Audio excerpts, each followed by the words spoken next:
would need is 20 power cells to give it enough energy to withstand the canyon's heat. Isn't that right, Daddy? Yes, Kira, that might work. But where are A fat white guy and a bitch going to get 20 power cells? From the villagers. Most of them have a power cell or two stashed away. Up your ass. And even if they aren't willing to just give them away, greasing their should do the trick. And I bet there are even more of them out in the wilds just waiting for some brave adventurer to find. Well, we've got the Fucking sexy ass. adventurer at least. Sexy ass. Adventurer? You two douchebags couldn't find your way out of kitty parties. without training. Before you do anything else, you better go through the warp gate and get some practice on Geyser Rock. We won't find any more of that dark gooey eco stuff, will we? Cause I'd hate to fall in again and turn into you. Get in there before I turn you both into dildos!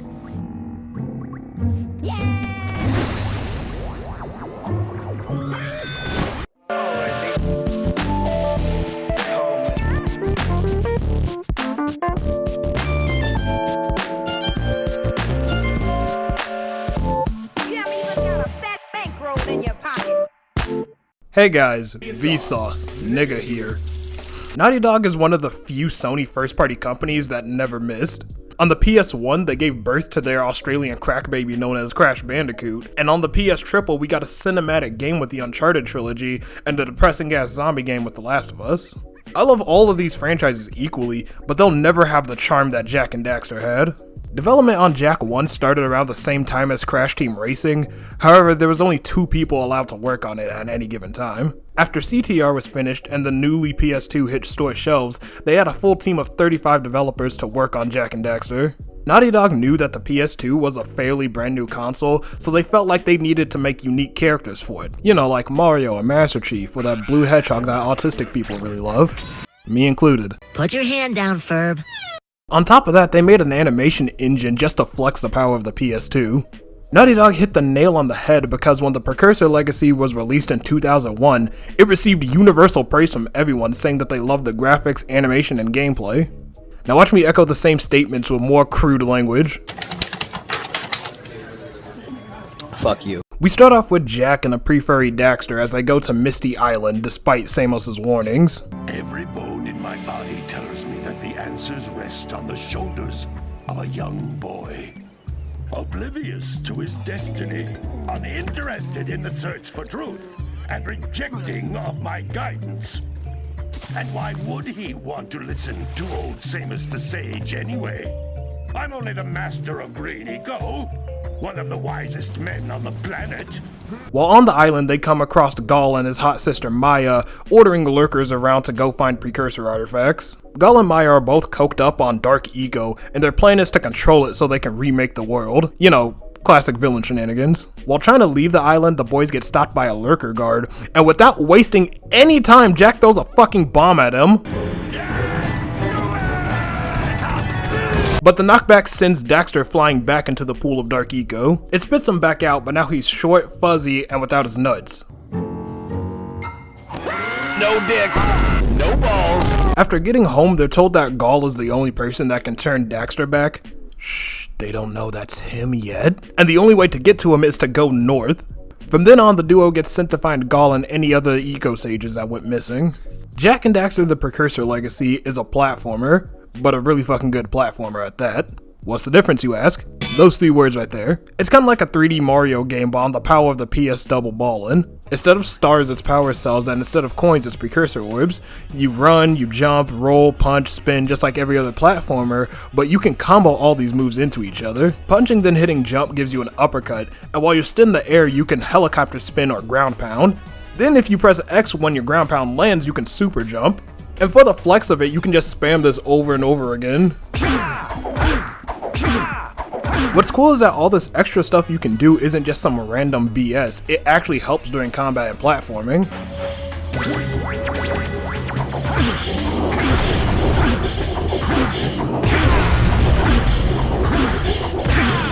It also helps that the animations seamlessly flow into each other. And while I'm talking about the animation, look at this. No one told them to animate the mayor's mustache and ears flopping in the wind, but god damn it they did. Also, the graphics still hold up. Whether you're on the hot beach or you're underground, the lighting during these sections really do a good job making this game look atmospheric. And there's a working day and night cycle. God damn it, Naughty Dog, who told you to do this? It's beautiful. I'm playing it on a PS5, and although it increases the resolution and upscales the game a bit, it also makes some parts of the game unintentionally crunchy, like the UI or Jack's death scream.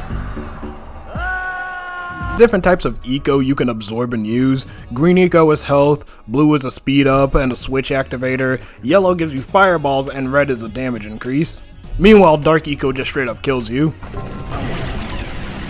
When you get done with the tutorial on Geyser Rock, the game gives you one objective: collect shit, and from then on the game just shuts up and lets you explore, unless you turned off the hints. We scrounged enough orbs to trade for a power cell. Let's get back and make the switch already. Let's get up on that machine and break the mirror diverting the precursor beam. Those tower doohickeys scattered all over the jungle must redirect the eco beam. Let's go fiddle with them. What a weird looking thing. I'll bet we can get this open if you power up with that zappy blue eco stuff. Fuck you, Daxter. Jak and Daxter has 3 areas with multiple locations to get power cells in, with these areas being separated by long stretches of land that you have to get past on the zoomer. In Area 1 you have the village, the beach, the forest, and then Misty Island. Once you're done with all those, you take the zoomer to the next area, then soon enough you'll be done with the game, cause that's already like 33% done right there. Oh, and it looks like the blue sage is working on a levitation machine. There's only 100 power cells in the game, and you only need like 65 or 70 to get to the final boss. Shut up, phone. But it all goes by so quick because the act of completing challenges and finding power cells is euphoric. I almost 100%ed the game first try, but I got tired of looking for those damn scout flies. Some power cells are a little annoying to get, like the blue ring challenge in the precursor basin, only because they keep hiding the next ring behind a corner or something. Even when they do bullshit like this, it's still fun and makes me want to complete it just so I can hear that sweet deafening victory music. Fine. Bring me 90 precursor orbs and I'll let the pontoons loose. But I'm not going to fight that monster again.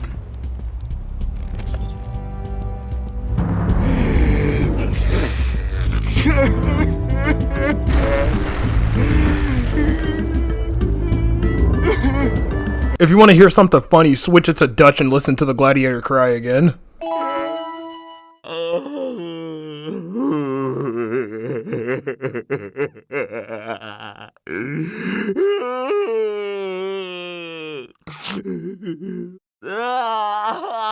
Before I talk about the last bit of the game, I usually like to list off any prolific voice actors that could have voiced a character. Everyone in the Precursor Legacy only had 1 to 2 credits and nothing else to note. Except for the fisherman you met earlier in the game who's motherfucking Batman. Aside from the Dark Knight himself, other notable credits go to David Herman, who was the sculptor. He played as Mr. Gar in OKKO, a shit ton of characters from Disenchantment, and he's also the main character of the Paradise PD.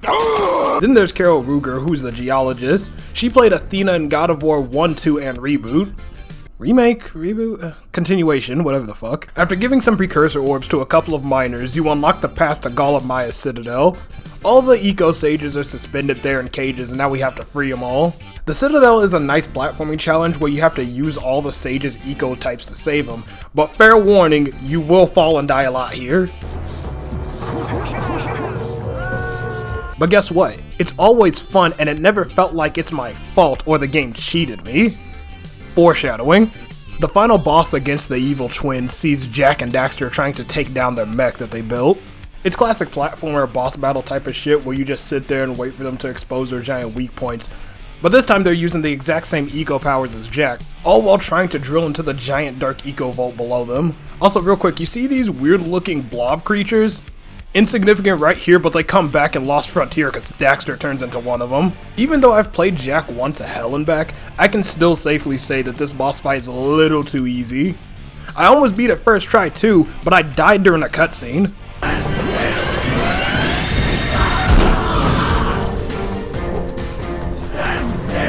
That looks like it hurt. Should I call for backup? I like how the game ends too. They just assume they're dead. They don't even check for a body. They just go, well shit, they're locked in the vault. I guess they're dead. Yes, Gaul and Maya. The Dark Eco probably destroyed them. Probably. Despite selling over 1 million copies on its late release year and having its own unique style, gameplay, and fanbase, there was one game that released a couple of months prior that literally changed the gaming industry overnight.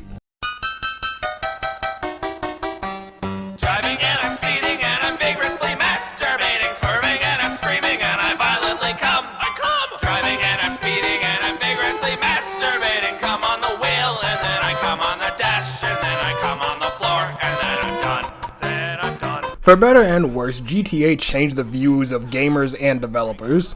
For gamers, it showed that we wanted more mature action games with decent to complex stories. And for developers, more specifically the higher-ups, they thought all we wanted was guns, drugs, hookers, and open worlds. I mean, I kinda need some of that right now. For the next couple of years, people were bombarded with GTA clones, and unfortunately, Jak and Daxter's sequel was influenced by it. Naughty Dog got to work, and 2 years later, in 2003, they dropped Daxter's name from the title and released Jak 2. I didn't know how to transition into this next clip, but you want to see the French ad for the game?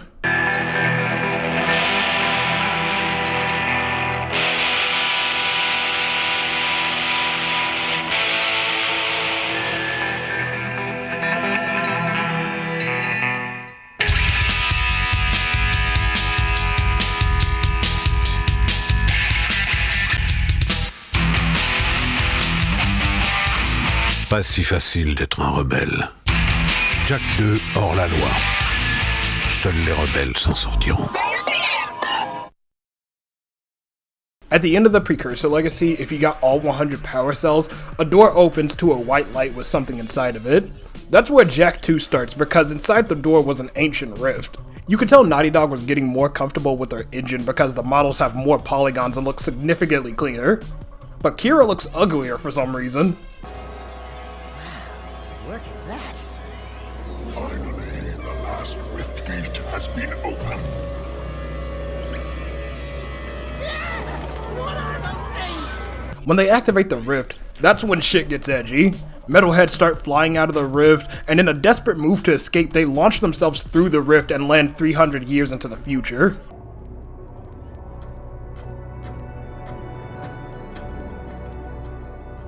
Okay, I swear, that's the last time I ever touch any stupid precursor crap! There he is. Move in. Step away from the animal. Ah! Forget the rat. The Baron wants him.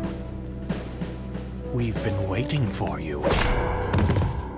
Don't worry, Jak. I'll save you before you know it. After being kidnapped by secondary villain Errol and being experimented on by years by the main villain Baron Praxis, Daxter finds and saves Jak. The J-Man was a mute in the first game, so let's hear the very first words he spoke in the entire franchise. Say something! Just this once! I'm gonna kill Praxis. I remember when I was a kid, the very first time I heard Jak say that shit, I was like, what? After that cutscene, you get thrown into a prison break tutorial that really does a good job making you invested in, getting accustomed with the controls from the start. All the moves from Jak 1 have been perfectly ported over, with the only new mechanics being the guns and Dark Jak transformation. Because it's the future, Precursor Orbs are now scarce and they serve as a rare collectible that you can get and activate cheats with. Now if you have a 2-inch Sausage. like yours truly, you should have like 7 or at least 5 orbs so you can toggle his goatee.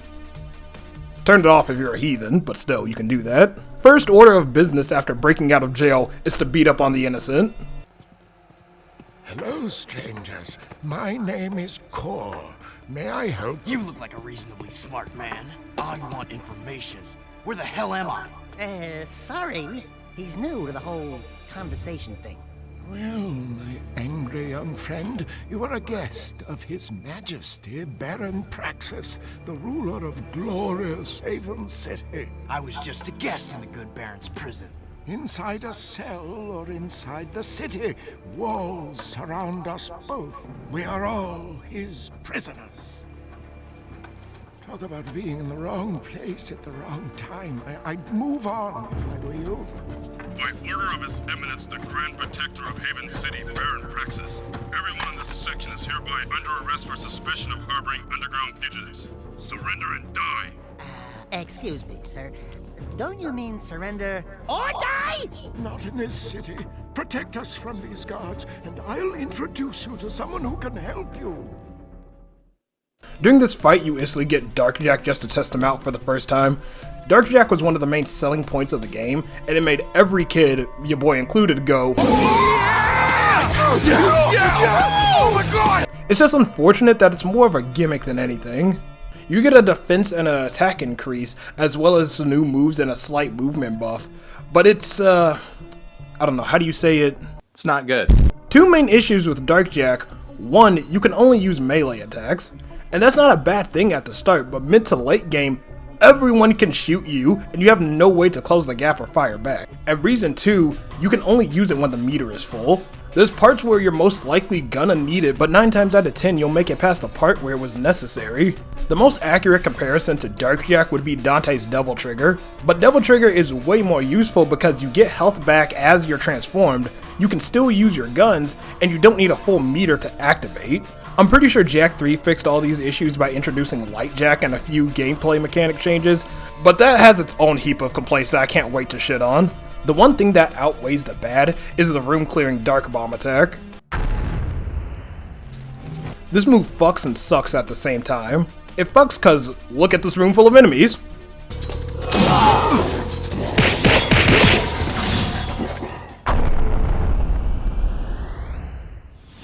Magic, gone. It sucks though cause right after you use it, you lose the transformation. You are in a restricted zone. Move along. Did you not see the corpses of your allies? For a second and a half, I forgot Jak 2 was GTA pilled, so now I can rob the innocent for their cars. Just like Jak's moveset being carried over, the vehicles you control all feel like the Zoomers from the Precursor Legacy. However, this time around you can move them up and down to avoid hitting civilians and cars. But where's the fun in being a law-abiding citizen?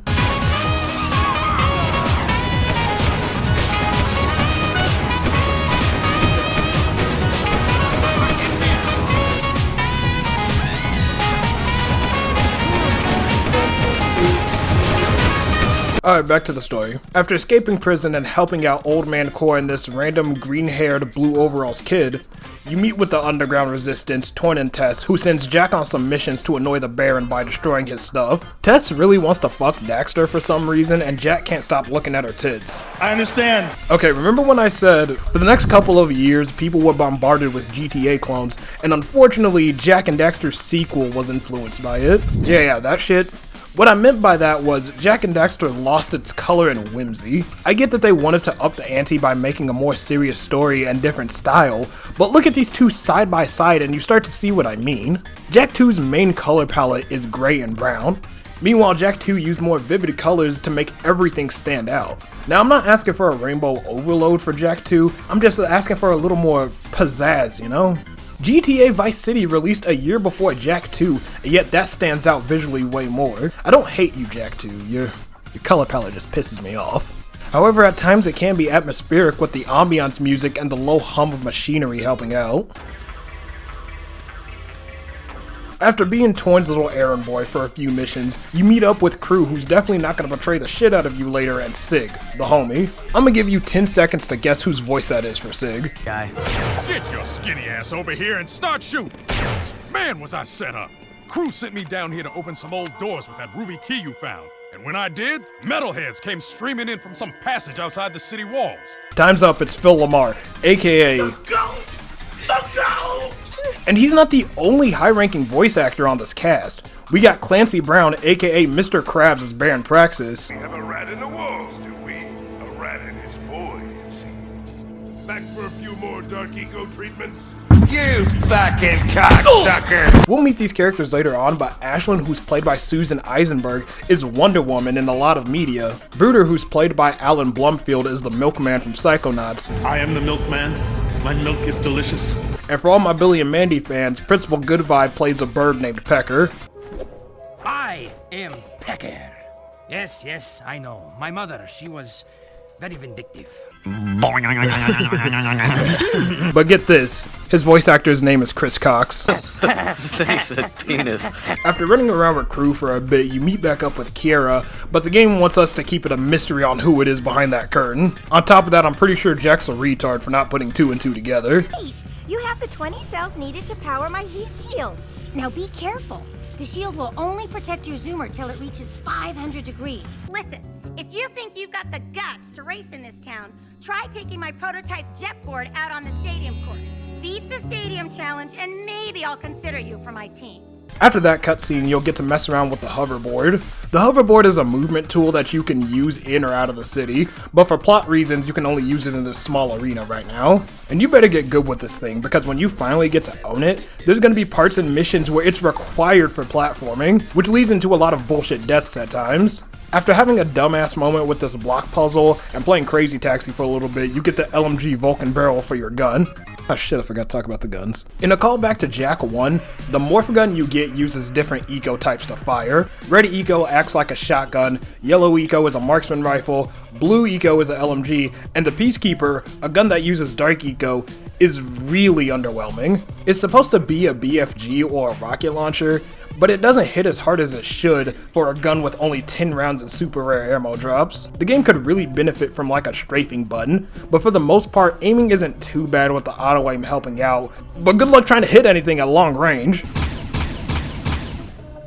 It's like Jak has iron sight on all of his guns, meanwhile the Crimson Guards have a 12 times sniper zoom. If you spin jump then shoot, Jak starts firing in random spots. Useless at first because it takes up so much ammo, but you'll quickly realize it's a viable tactic you're going to be using a lot more than you think.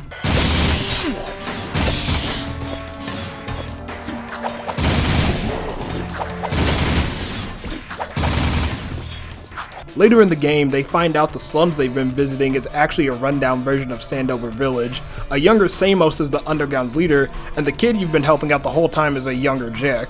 Yeah, there's some time fuckery going on around here, but there's no time to think about that. We gotta blow up this giant drill with the hoverboard, which would be a lot easier to do if Daxter would shut the fuck up here. We gotta break all the support cables. Grind on the support bases to break the cables. We gotta break all the support cables. We gotta break all the support cables. Also, just like Jak 1, I died during a cutscene.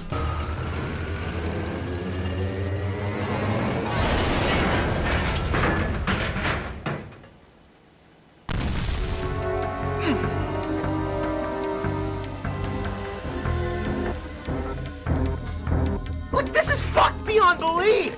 Okay, going off script for a second, fuck this dumbass bridge part right here. After helping out Bruder save some of his friends, he repays us by giving us a MacGuffin that we need to open up a tomb under the city. All you have to do is make it to the end of the bridge to beat the mission. Simple, right?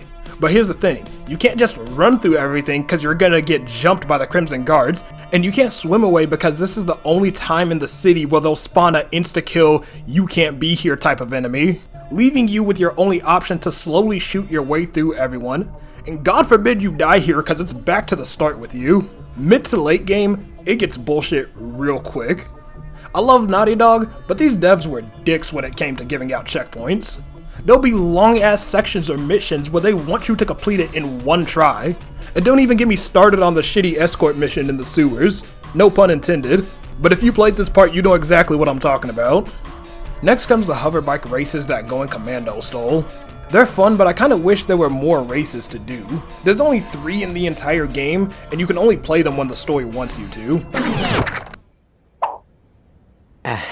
Hey y'all, Editor Me here. So the recording crashed during the whole Tomb of Mard part, and I got none to show for it aside from the boss at the end of it, so we're just gonna skip it and pretend like it never happened. Okay, you got it? Alright, we're gonna move ahead. Sorry to slow you down. This Beck mission can go to hell too, cause all you have to do is destroy the terminals at the end of the path and make it back before everything explodes. But here's the thing, the time limit is strict. This shit doesn't end when you hit the elevator either, because you gotta make it out the door. And the elevator is intentionally slower than old people fucking, leading you to die last second.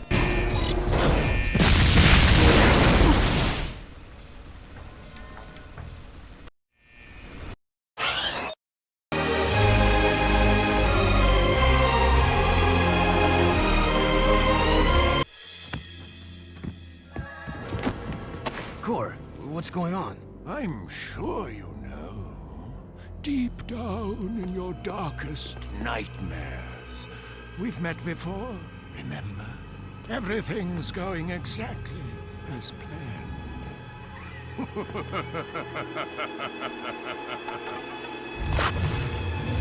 Jack! It's the Metalhead leader!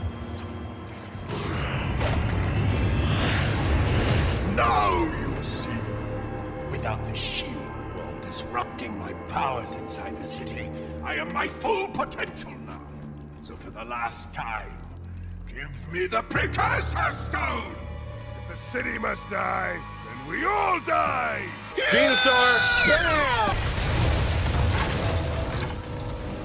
At the end of the game, Core reveals that he's the Metalhead leader and wants to find the Precursor Stone that was inside the tomb. But the Baron already took it and turned it into a bomb. Jak takes the stone and heads to the Metalhead nest to finish them off for good. Now, I don't know if I'm used to Jak 2's bullshit by now, or they ran out of steam last second, but the Metalhead nest is a lot easier compared to the rest of the game. The final fight is against Metalhead Core, and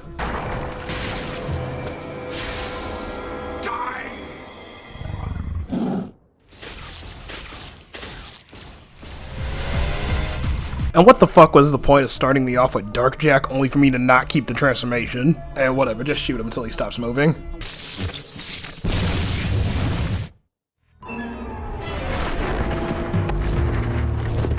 The game ends with a young Samos and Jak heading into the past, and Kira questioning a plot hole that immediately gets swept under the rug. I sure hope I built this replica right. I don't know if it... It's perfect, Kira. This is the very machine we found. Or will find later. What? I just built this. After seeing the first one, I mean. It's based on what I remember from Honey, the more you think about it, the more it hurts the head. Much like the first game, Jak 2 was universally loved by everyone, and even got a 10 out of 10 on the official PlayStation magazine. Most people, your boy included, love the fact that despite it being a darker themed game, the heart of Jak and Daxter's platforming was still in the main spotlight. However, I just wish that Jak kept that outstanding look that it had compared to its at the time current and upcoming rivals. A year later, Jak 3 would hit store shelves, but that's a video for a different day. Despite all the times that this game was genuinely horseshit and cheated you out of deaths, I still love you, Jak 2.